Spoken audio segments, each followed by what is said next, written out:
I think biggest thing that you can do is to set boundaries. Boundaries really provide a framework to be able to manage these things. Otherwise, it can just really take over your entire life. Boundaries around triathlon, I would imagine, would be training, how often you're going to train, for how long you're going to train, and collaborate with your partner on that. Have them have a say so they can feel heard in the decision making around that.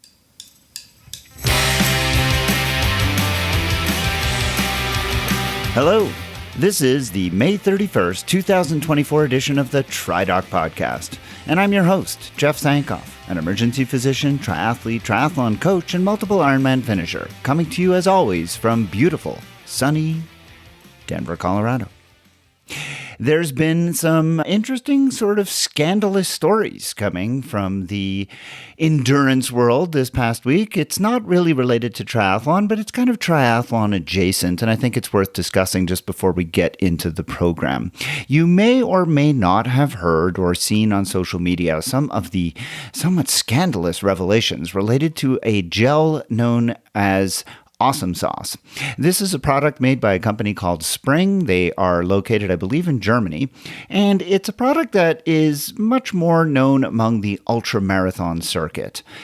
You see, ultramarathoning is one of these kind of niche sports that has become much more popular in the last decade or so, and with its popularity, there's been the burgeoning of all related industries to support it, and one of them has been nutrition. Nutrition amongst ultramarathoners came from a past much like triathlon, where athletes kind of figured it out on their own, carried their own kind of food sources, and as more and more competitors have entered into the sport and done better and better, they have realized, just like triathletes have, how important nutrition is to their success as racers. They, too, just like we have recognized the importance of increasing carbohydrate intake, and as they have done so, many products have come onto the market to try and improve the palatability and the ability for athletes to get more carbohydrates in a smaller volume, because as you're out on the course without aid stations for hours on end, it's important to be able to carry small quantities of food that pack a large energy punch. And so it came to pass a couple of years ago that this product called Spring came out and affiliated themselves with a couple of very popular podcast producing, article writing coaches who are very prominent in the ultramarathon world.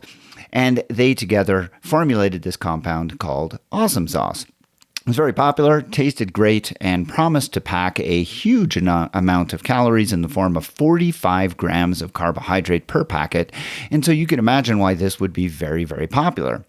However, despite the assertions of these two coaches and the product manufacturers themselves, people who were actually using this stuff began to have questions. They didn't seem to be getting the same kind of energy that they expected they would if they used this stuff as they were being told to, and people started doing some kind of sleuthing and some really impressive laboratory analyses in their kitchens, and discovering that, lo and behold, the amount of carbohydrate that was being reported in this stuff didn't seem to measure up to what people were finding. And so one industrious social media influencer in the ultramarathon world actually bought 8 of these packets of Awesome Sauce from the feed and sent them off to a private lab to have them analyzed. And wouldn't you know it, despite the nutrition information on the back of the packet demonstrating that each of these packs of Awesome Sauce contained 45 grams of carbohydrate, the laboratory analysis showed something dramatically different. Less than half, 18 grams of carbohydrate was found in each packet. And this influencer went on to absolutely excoriate not just the company, but the two coaches who have, for the past several years, really allied themselves with this product, made themselves the face of this product, and now we're doing a very much an about face and trying to say that they actually hadn't had anything to do with it, and were trying to kind of back themselves away from something that they were claiming to know very little about.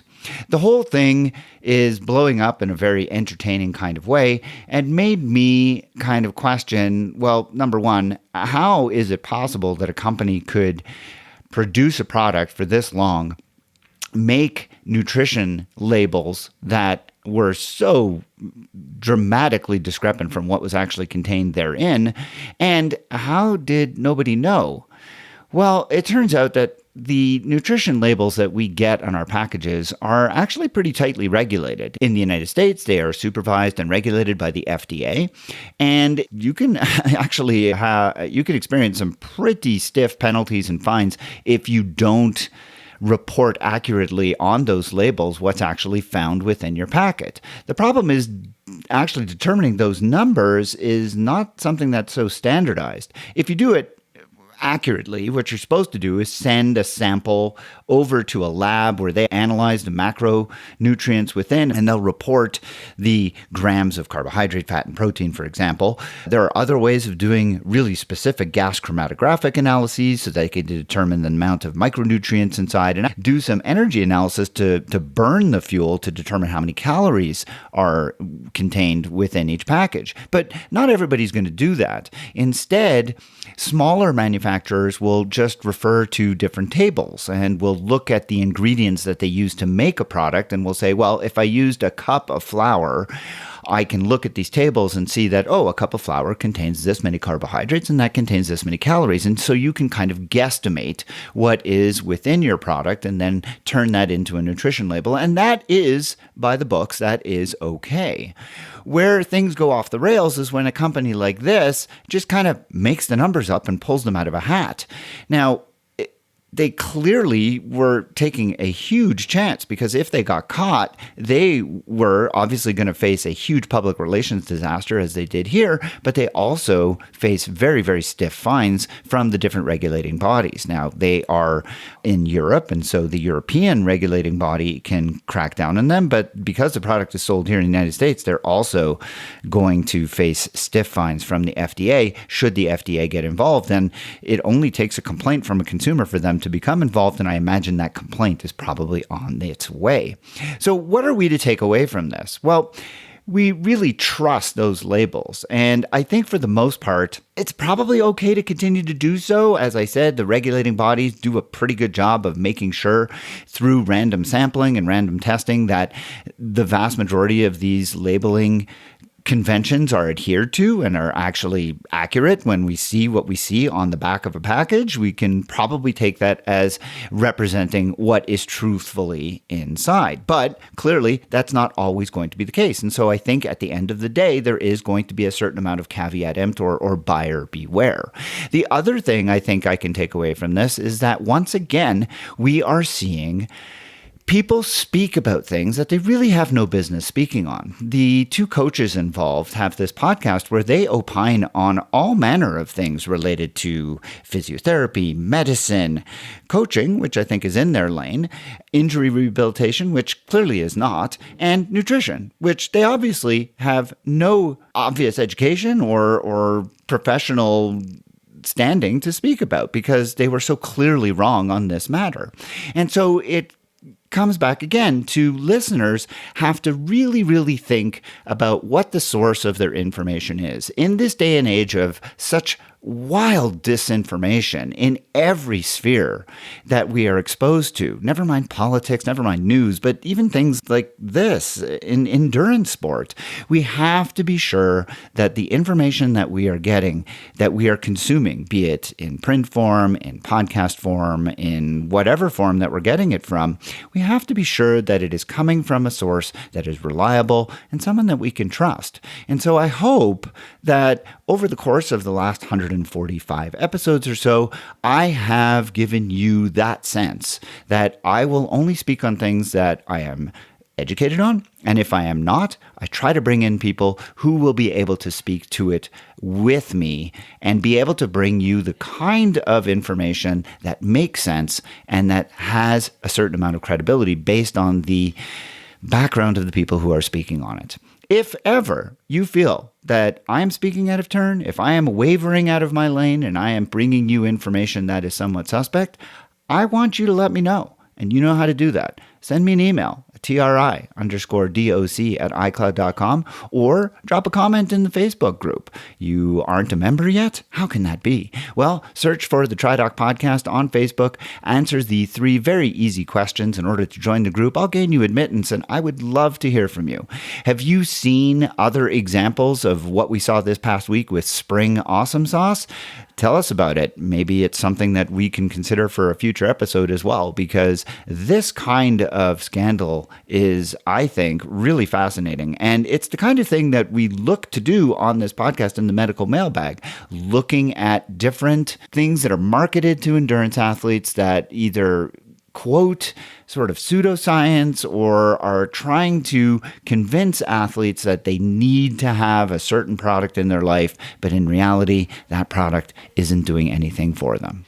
So keep tuning in to the TriDoc Podcast, and we'll keep exploring these kinds of disinformation that endurance athletes are so commonly and so frequently being exposed to. On the program today, Juliet Hockman and myself will answer a question in the Medical Mailbag that doesn't come from a listener so much as one that we have had ourselves for a very long time as coaches. And that relates to whether or not strength training really does enhance performance, specifically in endurance sport. You have heard me talk many times on this podcast, either by myself or with guests, about the benefits of strength training related to injury mitigation and to improve performance. But finding research to actually back up those claims has been somewhat difficult. Well, a recent paper came out that suggests that doing certain types of strength training can actually improve running economy. So we're going to take a look at that paper and a couple of others and kind of parse out what it means for us as endurance athletes, and that's coming up in just a short bit. A little bit later on, I'm going to have an interview with Kayla Crane. Kayla is a couples and relationship therapist who will speak with me about how couples where one of the individuals is in a very time-consuming pursuit, sound familiar? Maybe triathlete, for example, can help manage their relationship and make sure that things don't go off the rails when one is perhaps dedicating a little more time to something than the other might want. Kayla helps me understand how couples where one is perhaps a workaholic, where one is perhaps a endurance athlete, and the other one is feeling a little bit neglected, how those couples can work through their issues, how they can come together and maintain a happy and balanced relationship while still everybody gets what they are looking for. That conversation is coming up in a little while, and I know you'll find it as entertaining, as interesting as I did.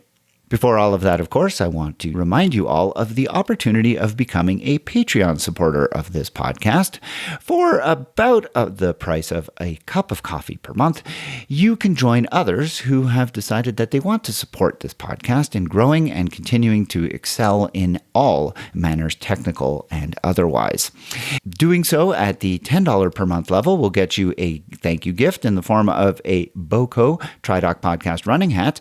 But even if you join at a lower level, you will have access to bonus episodes that come out about every month or so.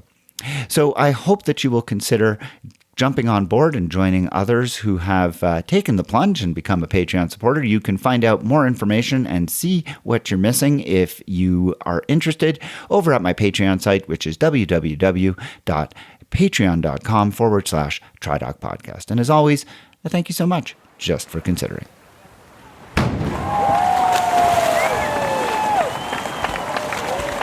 It's time again for the Medical Mailbag, that section of the program when I'm joined by my friend and colleague, Juliet Hockman, a life sport coach who has just returned from Victoria, where I gather you had a little chilly and damp weekend, but a fun weekend cheering on a bunch of life sport athletes. How did it go?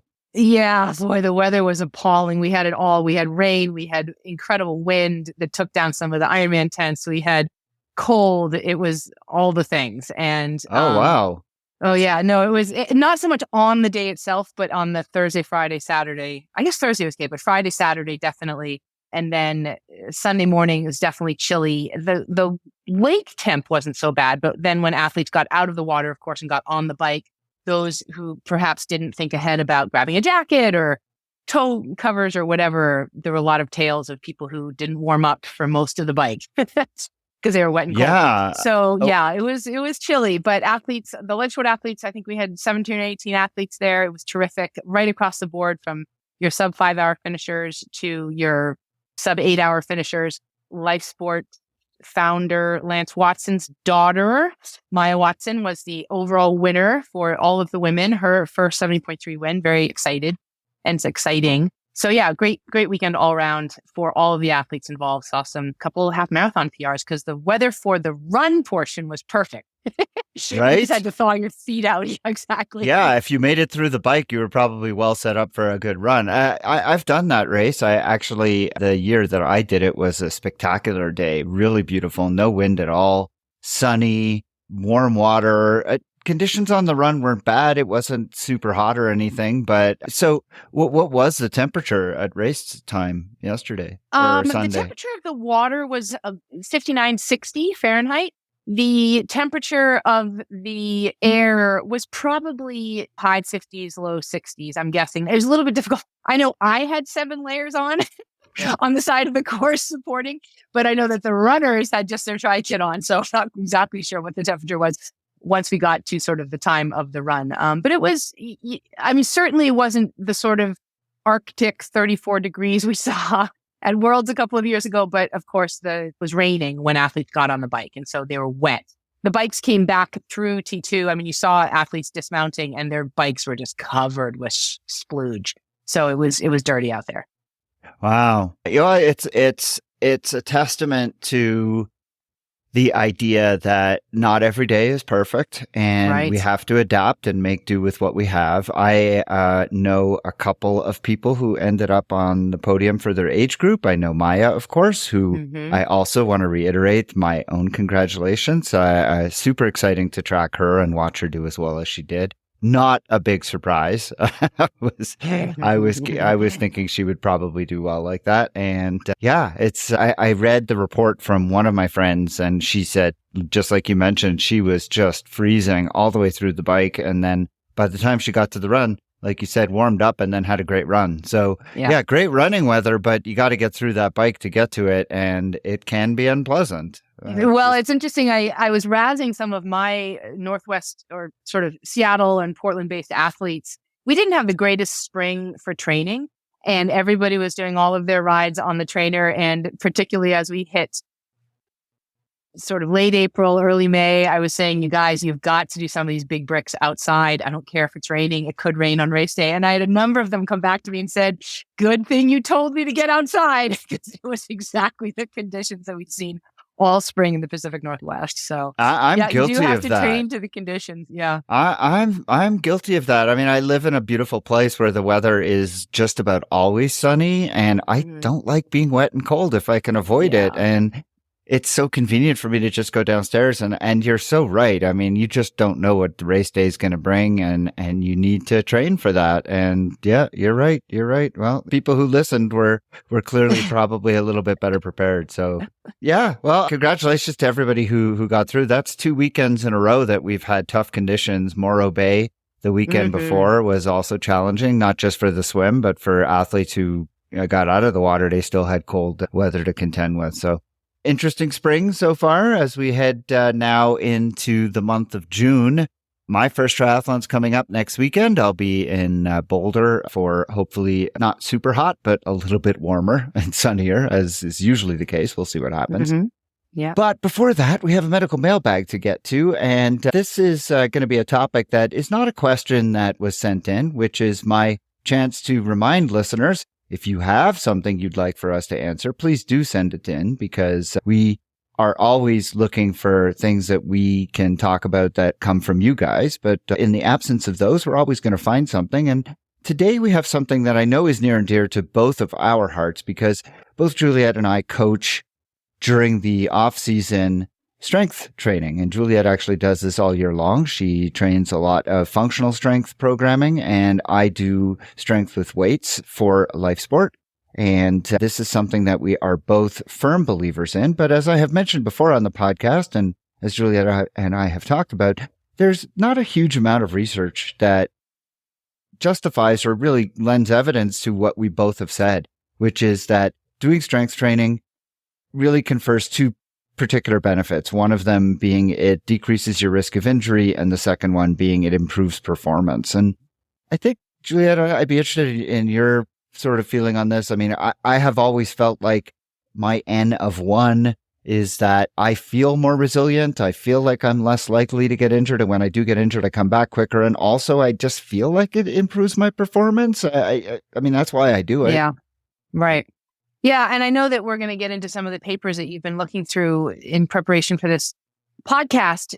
But anecdotally, anyway, both for myself as an athlete as well as the athletes that I work with, I hear over and over again from athletes who have, for the first time, incorporated strength training into their regimen, that after 3 months of doing strength training, whether it's with weights or also functional strength, it really, they feel stronger. They feel stronger through the core, which of course helps all three sports. They feel more resilient. I've seen athletes time and time again come to me with a niggle that just won't go away, particularly in your hamstrings or your glutes. And after doing this type of training for several months, we find that we're actually able to increase their run volume, the quality of their threshold runs. And I really do credit the training that we do, the strength training that we do. I know we're going to talk about this more specifically. What I focus on is the mobility and balance piece, particularly for us as we age. The first thing to go is balance, right? And then also just addressing any differences between your left and your right side. You can't, if you're doing both sides equally, like left leg, then right leg, left arm, then right arm, nothing can hide.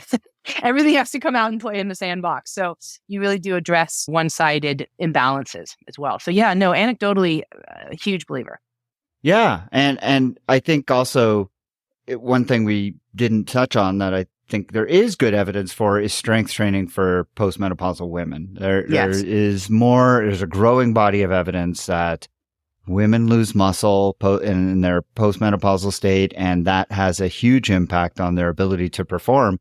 And that incorporating a strength program in those years goes a long way towards maintaining strength, maintaining muscle mass, and improves performance. So really vitally important. But we're not going to speak to those things specifically today. Instead, I came across this paper, I guess a couple of weeks ago, and I sent it to the interns who reviewed it for me, summarized it. I then read it myself, and they actually found a couple other papers that supported the findings of this one. And this particular paper I thought was particularly interesting because it comments on how strength training really helps with performance. And this is specifically run performance. And I think it behooves all of us as triathletes to pay attention to this. And basically, the title of the paper is Effect of Strength Training Programs in Middle and Long Distance Runners' Economy at Different Running Speeds, a systematic review with meta-analysis. So let me just sort of parse that out a little bit. They're basically looking at different strength training programs. So you and I were just chatting a little bit before we started recording. What was this paper going to look at? Well, it's looking at various different types of strength training programs and actually comparing them as to how they impacted runners' performance. So they looked at submaximal load, so lifting light. They looked at high load, so lifting heavy. They looked at plyometrics being those sort of explosive movements with heavier weights. They looked at isometric. So isometric is thought of as things like wall sit or planks or glute bridge. Those are 3 exercises, but there's an abundance of different isometric. But basically they're where you're contracting a muscle but not actually moving. That's isometric exercise. And then they looked at these combination kind of strategies where they tended to pair up plyometrics with either a submaximal lifting or with a high level lifting. So different kinds of resistance programs. And in this particular paper, they were looking specifically at running economy. And running economy, I think, is a really interesting outcome to look at because it measures, when we think about running economy, we're thinking about how much energy are you using to maintain your speed at a certain rate. And different papers look at this different ways. Running economy can be measured by how much energy are you consuming or how much oxygen are you consuming. But either way, they both kind of turn out to be the same thing. But how efficient are your biomechanics? How efficient is your body at keeping you moving at a fixed speed? And some researchers have said, well, when you're running at a low speed, running economy doesn't matter as much. If you're running at a higher speed, it matters more. But for these middle distance runners, they were looking at pretty reasonable speeds, a range of speeds really, but speeds anything from like Matt Sharp speed or Adam Sankoff speed, if you will, all the way down to human speeds, like I think typical age group speeds. And they were able to show pretty consistently that strength programs really made a difference in running economy. And yeah. So I'm curious, who was their sample? Who were they looking at? What was the sample? Who was the sample? So it was 31 studies, and these studies included 195 moderately trained athletes, 272 well-trained athletes, and 185 highly trained athletes. Okay. And it was split a little more male than female, but not like it was not at all by any means. Females were not underrepresented. It did skew toward sort of younger. This was a younger crowd, but not crazy. This isn't like 18-year-olds. Everybody had to be older than the age of 16. They wanted adults for sure. Mm-hmm. And, but I think it was a pretty good mixture of beginners all the way through to really pretty highly trained athletes. So I think pretty representative of an age group population all the way through to elite athletes. And it didn't matter what your level of training was because the benefits were seen all the way through.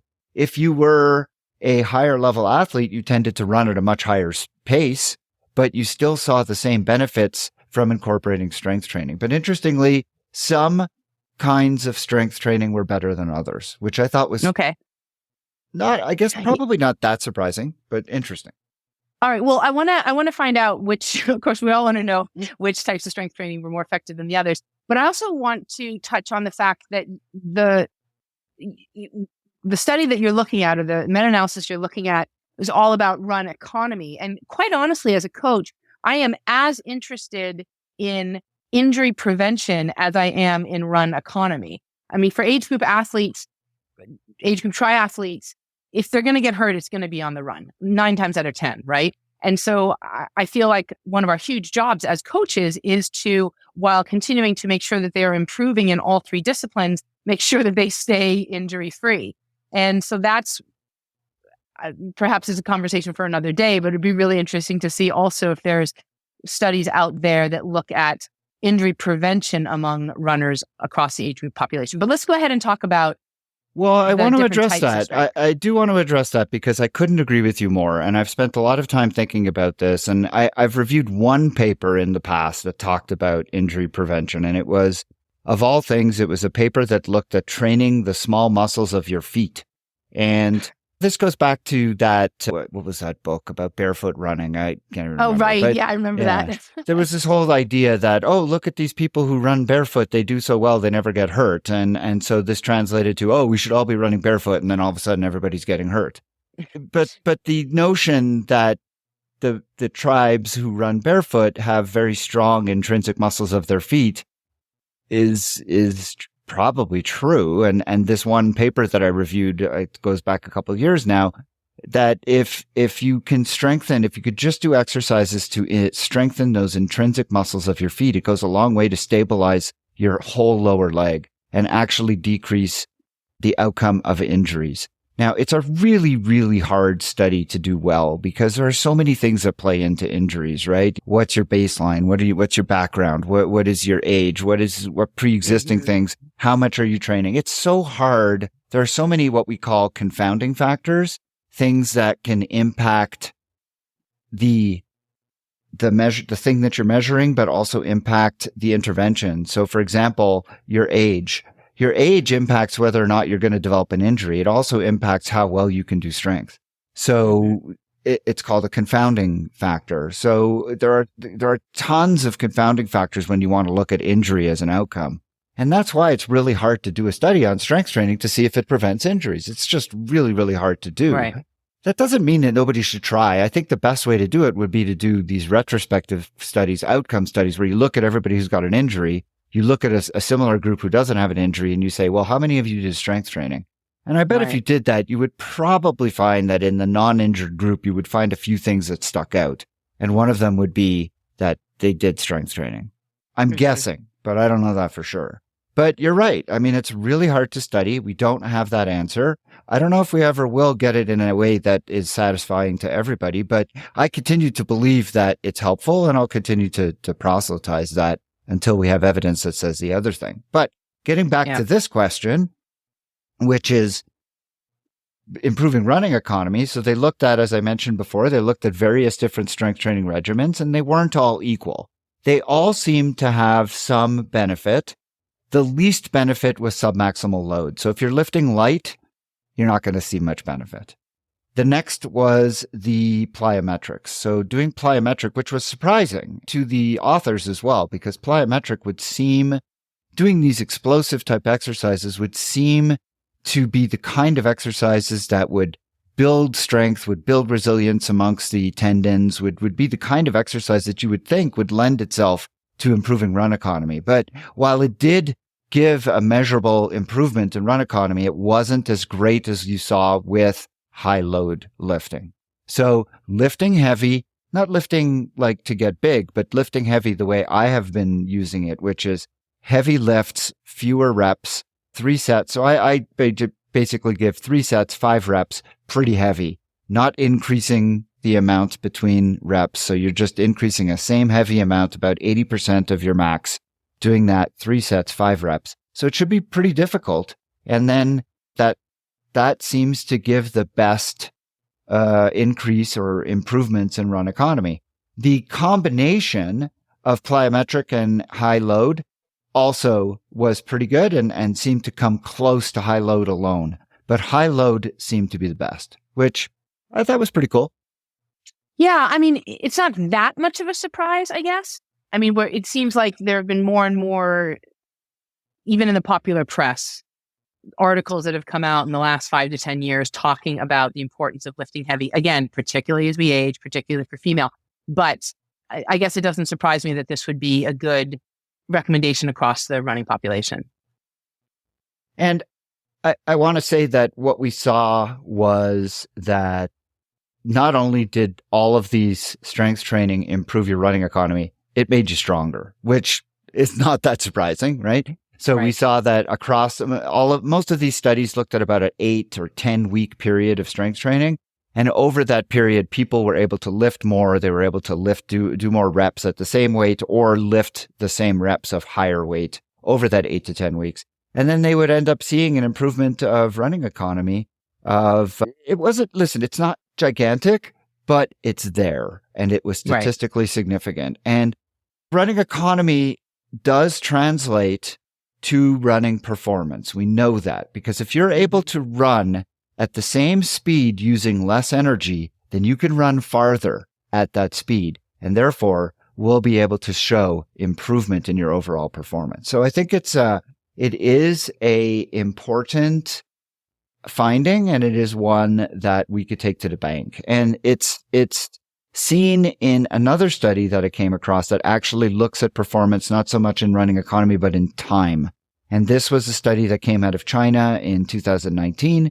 The study was called Effects of Complex Training versus Heavy Resistance Training on Neuromuscular Adaptation, Running Economy, and a 5-kilometer performance in well-trained distance runners. So this one, a little more specific, looking specifically not just at running economy, but also looking at a 5K time and looking again at different kinds of training modalities. But the modality that had the best impact was, again, this heavy resistance training.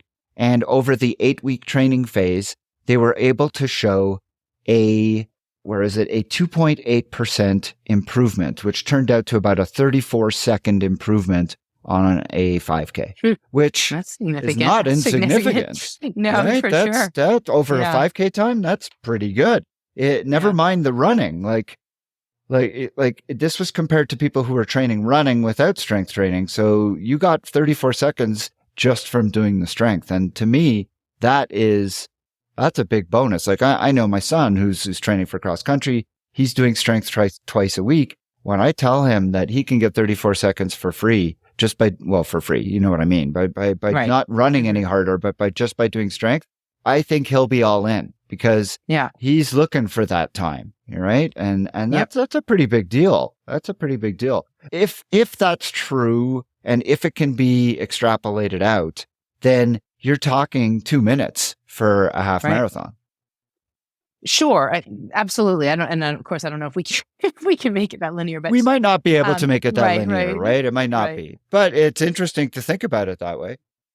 Well, and again, if we know that lifting improves run economy, and we feel strongly, anecdotally anyway, that it also improves run resiliency. If an athlete has the time in their week, and that's always the big thing, how do you marry this with swim, bike, run?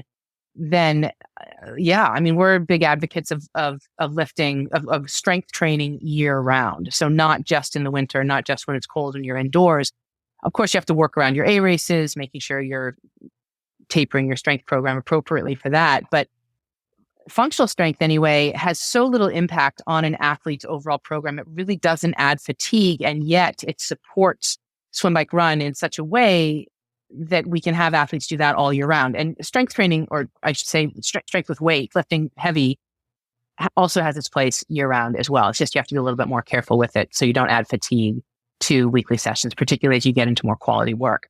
So, as I spoke, the reason I changed the way I do strength is because after I spoke to Jason Curtis, who was a guest on this podcast a few months ago, he really kind of opened my eyes to this idea that you can lift year round if you just modify the way you do it. And it's why I changed. I used to do 3 sets of 10 with a little less heavy, thinking that lifting a little bit less heavy would be the best way to keep people from getting fatigued and sore. And he kind of said, no, that's not the best way to do it for an endurance athlete. He said, lift a little heavier, but lift a little less.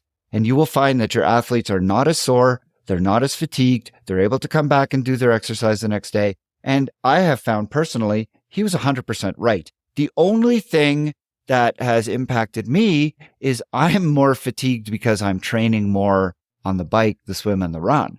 And so getting to the strength has been harder just because I'm fatigued and sore from running a half marathon at full effort a couple of weeks ago. So I've not been able to get back to lifting because it's uncomfortable. That has been, it's not been so much that I don't want to lift because it's going to make me unable to do my endurance work. It's the endurance work that's actually keeping me from doing the lifting effectively. So that's been kind of the rate limiter. But I recognize how important it is. I am going to prioritize it. I am going to try and get it into the program as much as I can, and I will do it as much as I can where I can fit it in and when I can fit it in as soon as possible. So this to me has been really an interesting kind of review. Yeah, and I would say that a lot of athletes don't have a history of lifting heavy. And so just a word of warning, I guess, it might be a worthwhile part of any triathlete's journey as an athlete to learn how to lift heavy. I mean, doing 3x5 reps, right, at a weight heavy enough that you're almost at exhaustion at the end of that fifth.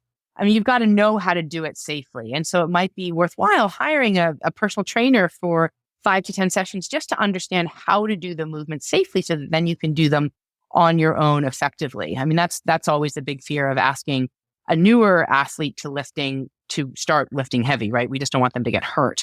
So working your way up to that 3x5 recommendation rather than just leaping in and being like, oh, I'm going to do the heaviest I'm going to deadlift my weight right out of the chute so and then get hurt. So I couldn't agree more. You shouldn't fatigue it. Yeah. I couldn't agree more. That is such an important point. I mean, I always emphasize how important technique is. And if you do proper technique, you're much less likely to get hurt doing a lift, but also to get into this gradually. Like you don't just start lifting the heaviest plates, right? You start lifting, you lift lighter than you think you can when you're first starting out until you get a sense for what is heavy. You never go too hard. You never go too heavy. You always start too light and you work your way up to what seems right. Better that than starting too heavy and having to back off, because when you do that, that's when you end up being sore the next day, and you don't want that. That's not what the point of this all is. And I couldn't agree with you more on that. That is a super important point to make. Well, I think that this topic is one that is, I think, very interesting, very important for all of us as endurance athletes, and one that I'm sure we will revisit again as more evidence comes out about different aspects of strength training and how it helps. We've talked about it in its use for older athletes, certainly postmenopausal women, and now for improving running economy. I've mentioned the foot muscles and how that improves injury resistance, and I will be keeping my eyes out if anything comes up for strength exercises and decreasing injury. I will be definitely bringing that back here to talk about again. In the meantime, if you as a listener have something you want to hear answered by us on the Medical Mailbag, I hope that you'll send us the question. You could reach me by email at tri_doc@icloud.com, or you could submit your questions into the private Facebook group. If you're not a member, please do search for the group on that platform. Answer the 3 very easy questions. I'll grant you admittance, and you can join the conversation and pose your questions there.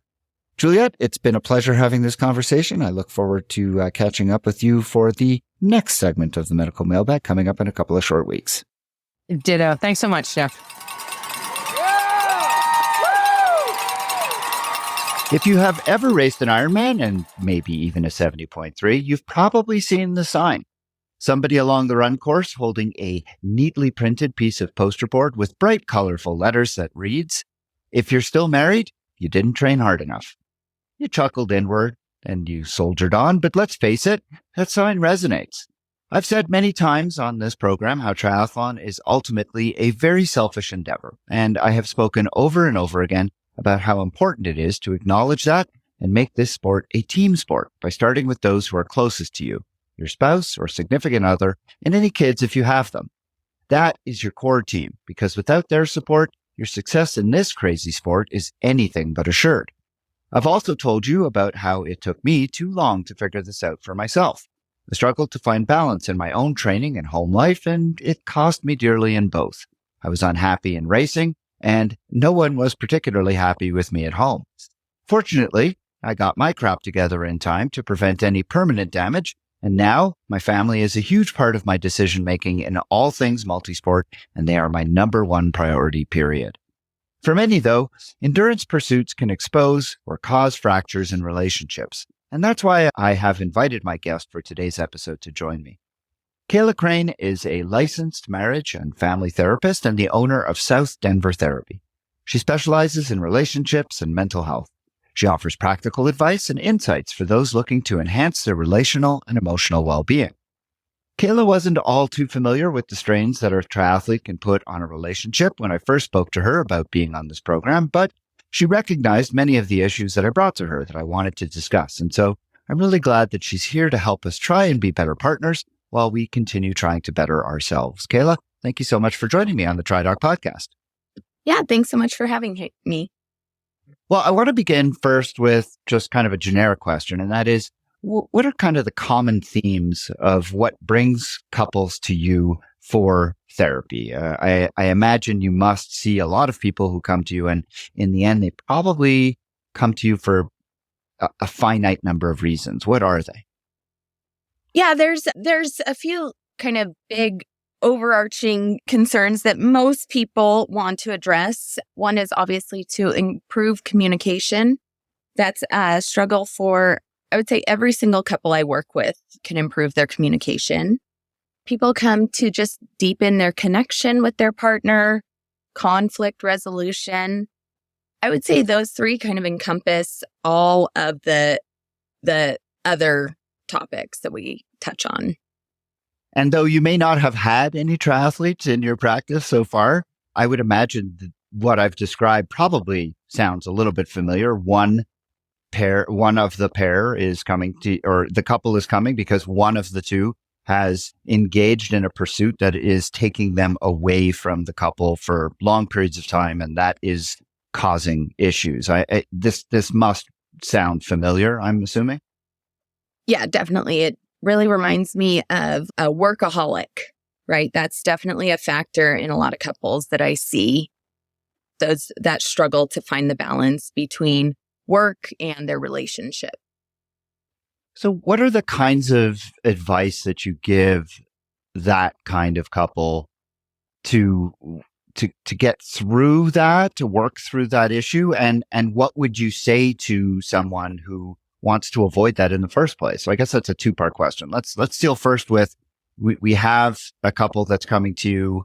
One of them is a triathlete. They're already doing a full-time job. They're training on top of that a lot of hours, and their spouse is becoming increasingly unhappy. So let's deal with that first. What is the kind of advice that you would give to those people to try and work through this problem?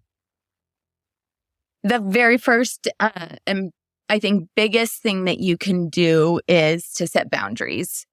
Boundaries really provide a framework to be able to manage these things. Otherwise, it can just really take over your entire life. So boundaries around a triathlon, I would imagine, would be training, how often you're going to train, for how long you're going to train, and collaborate with your partner on that. Have them have a say so they can feel heard in the decision making around that. I think that would kind of minimize the frustrations that they might experience. Again, communication, that's huge. And in addition to setting those boundaries, communicate with your partner on your training schedule. Find one that works for both of you. That's really important, I think, is to just make sure that your partner feels heard, feels like they have a say in what this is going to look like, so they don't really feel completely isolated in this experience. And if somebody wanted to avoid getting into this problem in the first place, I know you would probably say a lot of the same things, but how would you suggest? So what I do as a coach, I have an athlete comes to me, say that, hey, I want to do an Ironman, and they've never done one before. And I always say, knowing what I do from experience, I say, well, does your spouse know what's involved, and are they ready to support this endeavor? And if there's any question, I usually ask for a meeting with the spouse or significant other so that I can kind of outline what's involved for everybody, all people, all parties, and then make sure that there's an understanding. And then I kind of revisit this throughout the training period.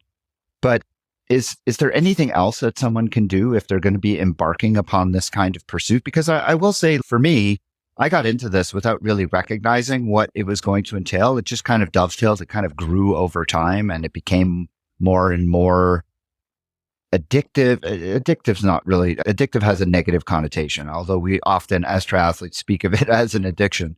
But it becomes more and more, it kind of takes away from a lot of other things that you do, and it just becomes all encompassing. So is there anything that someone can do as they're getting into this at the beginning before they start, and then as they're going along, to make sure that the communication and that their partner is heard and all of those things that you mentioned?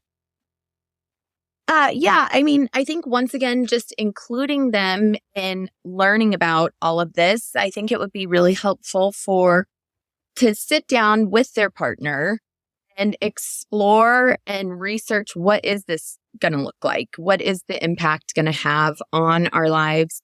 Meeting with someone like you together, like you said, and just learning and preparing yourself and your partner for what this endeavor is going to look like, the potential impacts, and prepare ahead of time.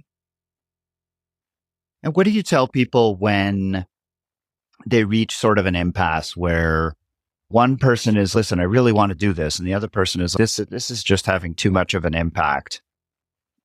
It would be better if you did, I'm going to use triathlon because that's the thing I'm really talking about here. So I want to do the Ironman. The Ironman is really important to me.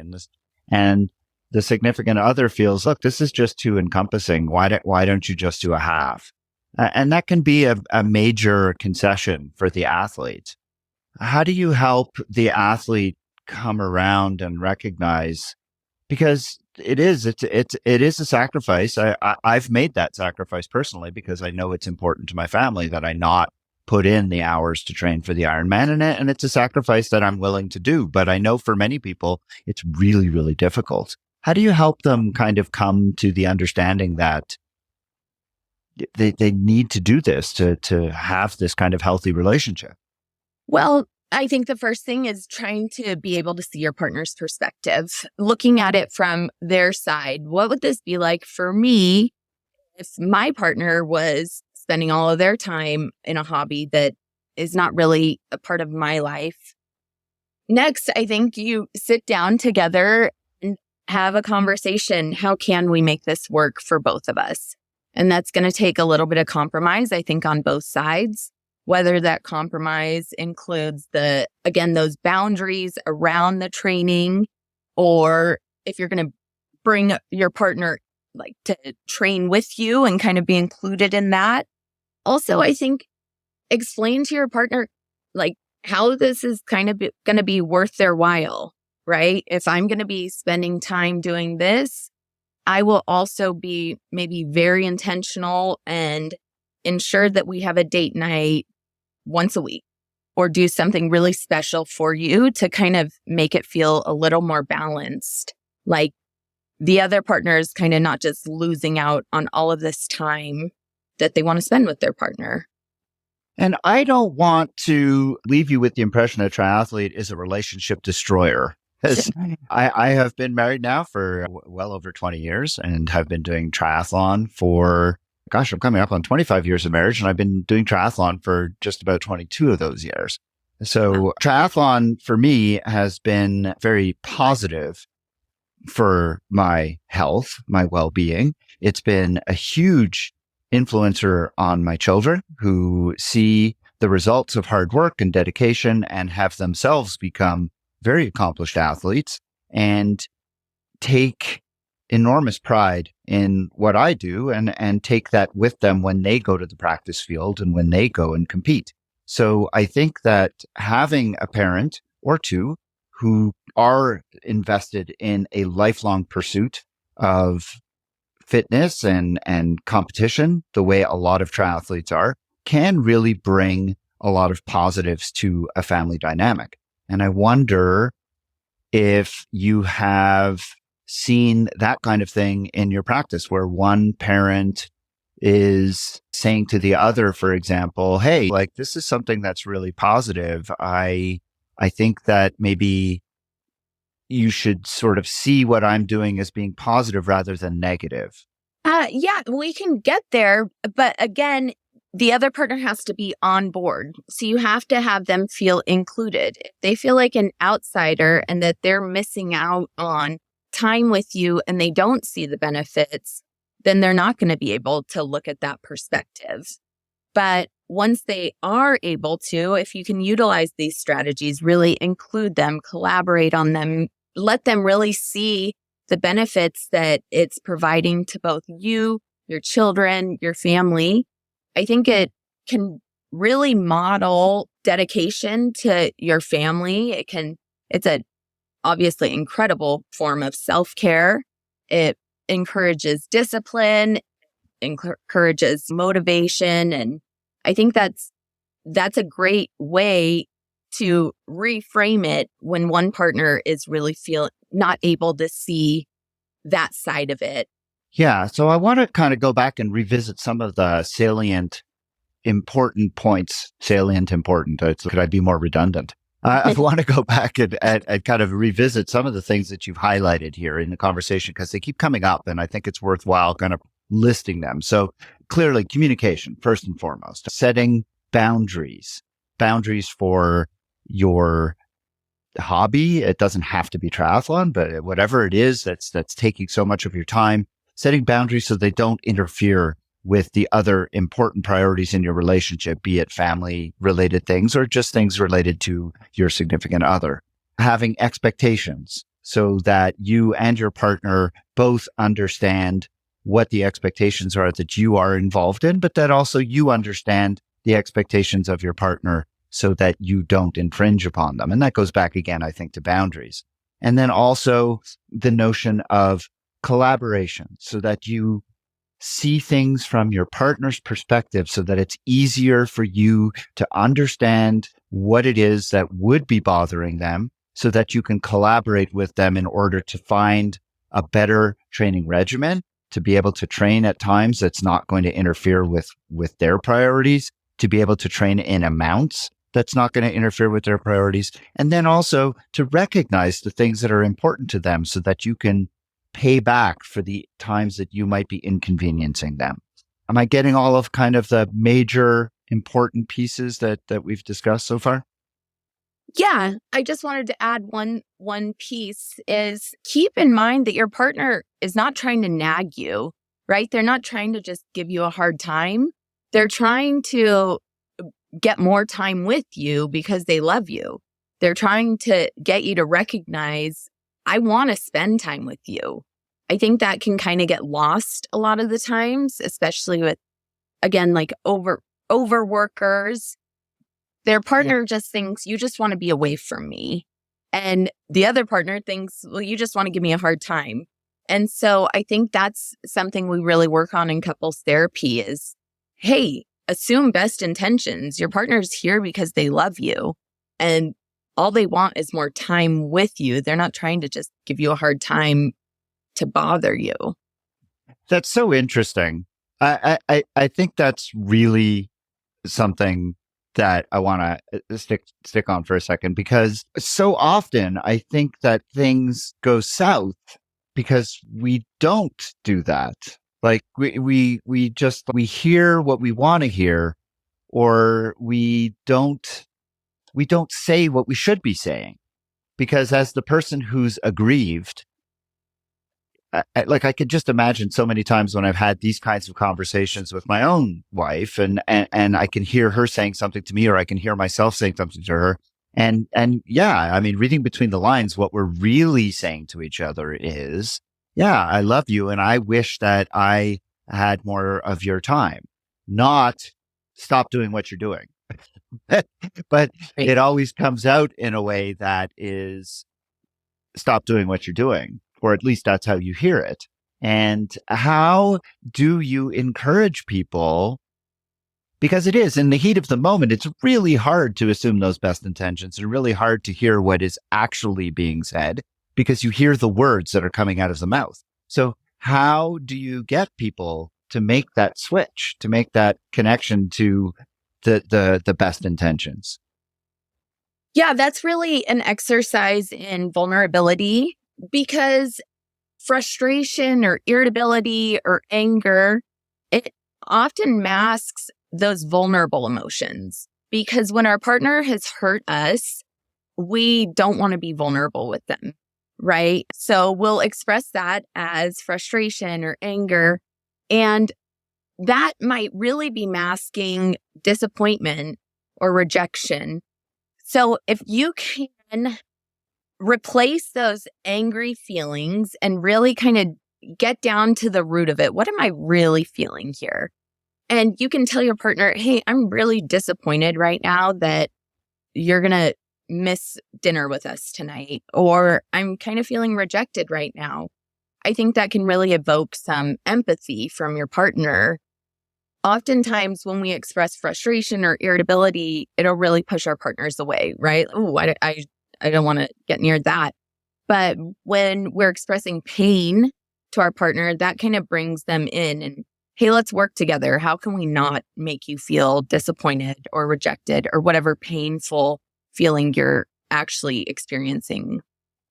Well, and you add on top of that the fact that in this situation that we're talking about here today, one of the people is a very competitive person who doesn't want to lose. And then it becomes all of a sudden, I have to win. And being vulnerable in that context is much harder. And so it escalates very quickly. Are there any tips or tricks that you give people to help them walk things back and just be more vulnerable? It takes practice. So you've kind of got to ease your way into it. You've got to have patience with yourself, with your partner. One really helpful tip is actually just Google a feelings list, right? Just a list of all the feelings and go through them when you're feeling that frustration. And you can really narrow it down a little bit. Oh, maybe this is that painful feeling. Another tool that I use as a therapist, I'll ask someone, can you put that frustration into words? And they might say, well, I just I'm so mad that we didn't get to do this thing I really wanted to do. And that really, from an outside perspective, I think sounds like disappointment, that they're hurting, or I miss them so much. I think that is rejection, right? You're feeling kind of alone. One of the things they teach in the corporate world is this ADIT thing, acknowledge. Starts with acknowledge. I get this all the time from like a boss who's, I understand you're frustrated right now, which only serves to heighten my frustration. But I almost wonder if that isn't one way that these kinds of things, these tensions between romantic partners can't be addressed a little bit, where, for example, I'm going out to do my bike ride right now. And the spouse's response is, but I thought we were doing brunch today. And that can be an immediate source of friction. And then the triathlete's response could be, I am so sorry. I understand that this is going to upset you, but we had discussed this and I had this on my schedule. Maybe the triathlete's wrong in this instance, in which they say, I am so sorry. I made an error and I scheduled this ride. And now the triathlete's going to have to make a decision whether or not to cancel their ride or reschedule it or whatever. But it's a whole other subject. But I think it starts with acknowledging, and it starts with starting out with "I'm so sorry." But you have to mean it. You can't just say it, right?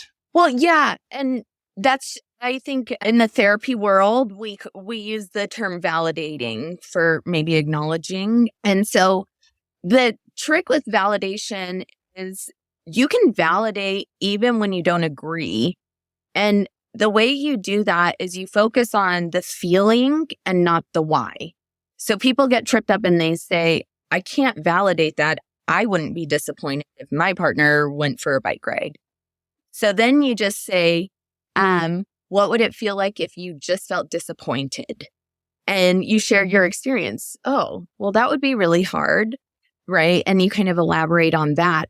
That is really powerful to make your partner feel heard. I mean, I see it all the time at work. It's once they get that, it's okay. Now we've got something to work with, right? And that'll really soften your partner up if they see, okay, they see my perspective. They're trying here. Then again, you guys can collaborate on how can we make this work in whatever way we can make it work.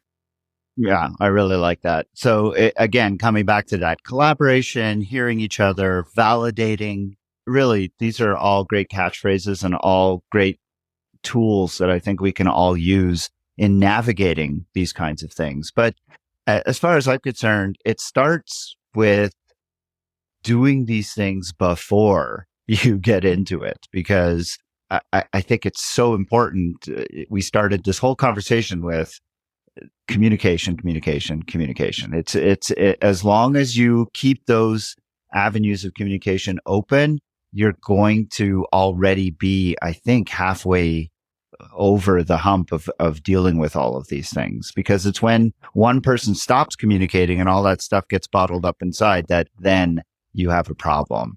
I would imagine those are the times that it becomes much more difficult to overcome.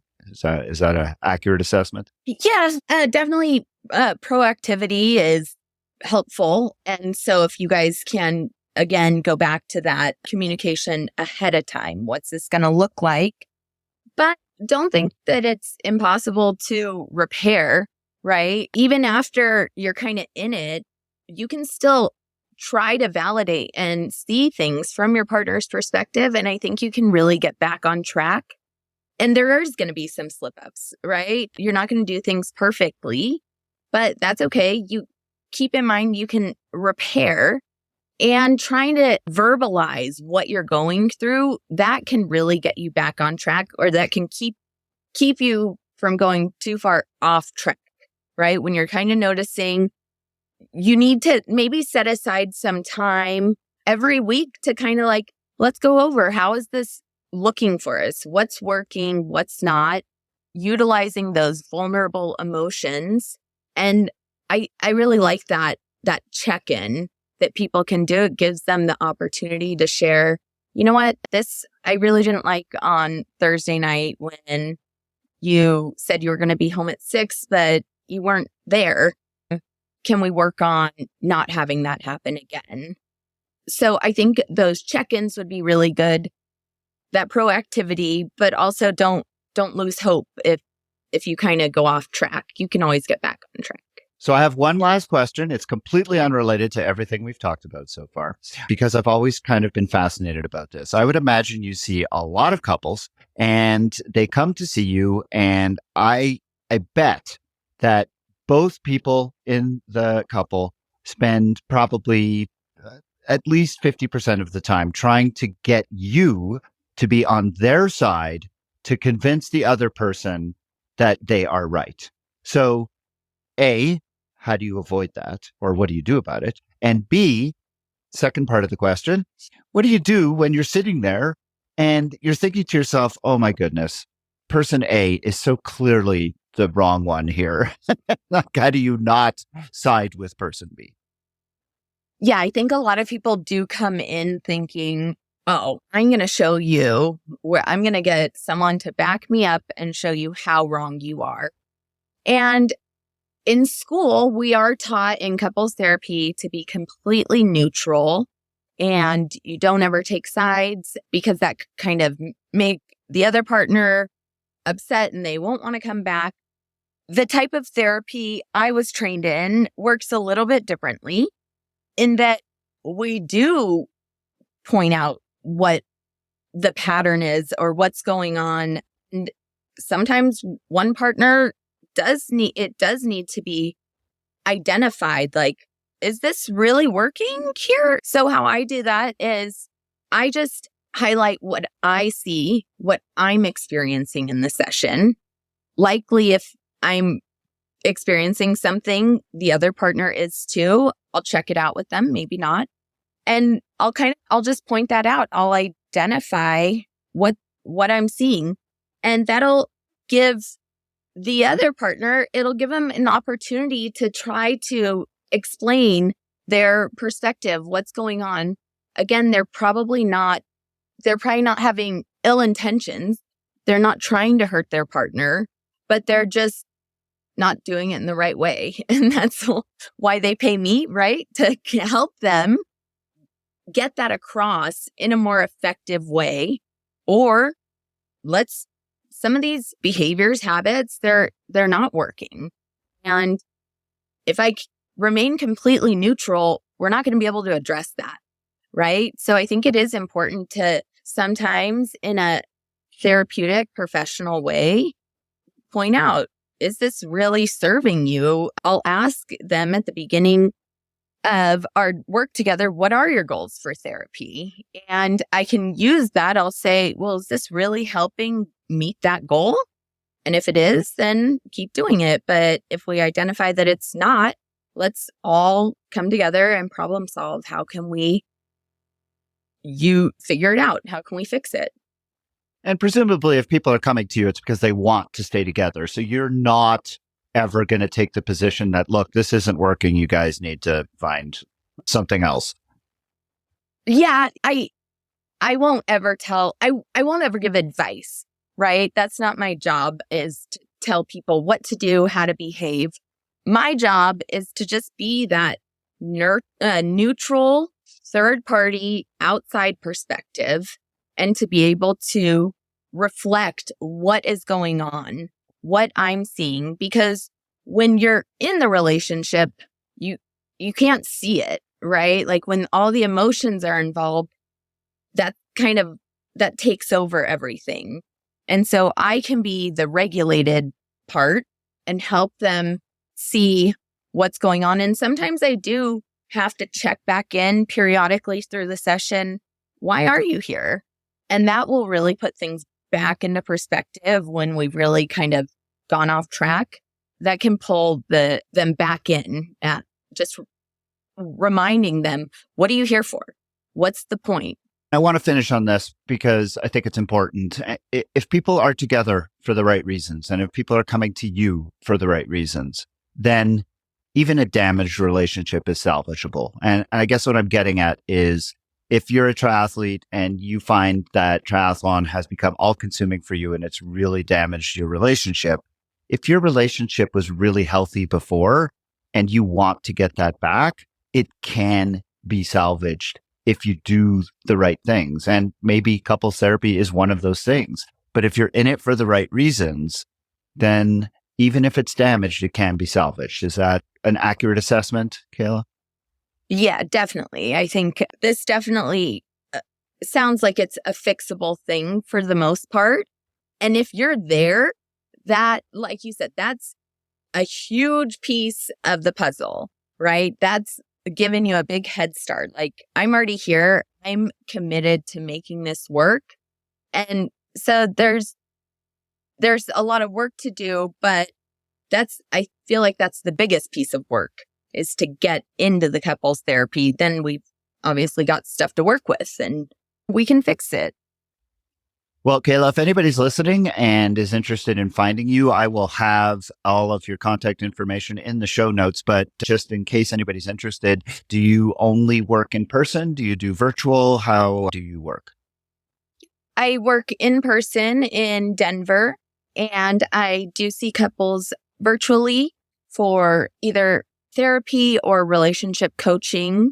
I can do that virtually as well.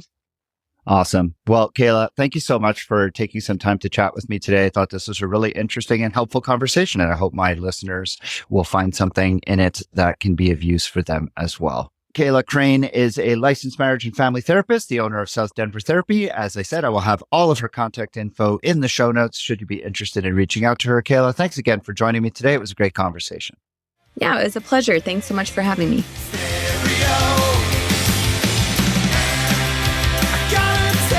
And that's it for another episode.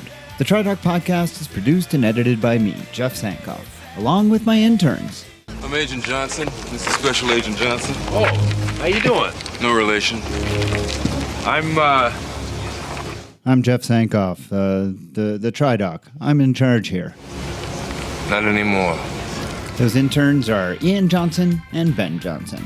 You can find the show notes for everything discussed on the show today, as well as archives of previous episodes at tridocpodcast.com. Do you have questions about any of the issues discussed on this episode, or do you have a question that you'd like for me to consider answering on a future episode? Send me an email at tri_doc@icloud.com, or join the private TriDoc Podcast Facebook group on Facebook, and you can submit your questions there. If you're interested in coaching services, please visit tridoccoaching.com or lifesportcoaching.com, where you can find a lot of information about me and the services that I provide. You can also follow me on the TriDoc Podcast Facebook page, TriDoc Coaching on Instagram, and the TriDoc Coaching YouTube channel. If you enjoyed this podcast, I hope that you'll consider leaving me a rating and a review, as well as subscribe to the show wherever you download it. And of course, there's always the option of becoming a supporter of the podcast at patreon.com/TriDoc Podcast. The music heard at the beginning and the end of the show is Radio by Empty Hours and is used with permission. This song and many others like it can be found at ReverbNation.com, where I hope that you'll visit and give small independent bands a chance. The TriDoc Podcast will be back again soon with another medical question for me to answer and another interview with someone in the world of multisport. Until then, remember 1121 and train hard, train healthy.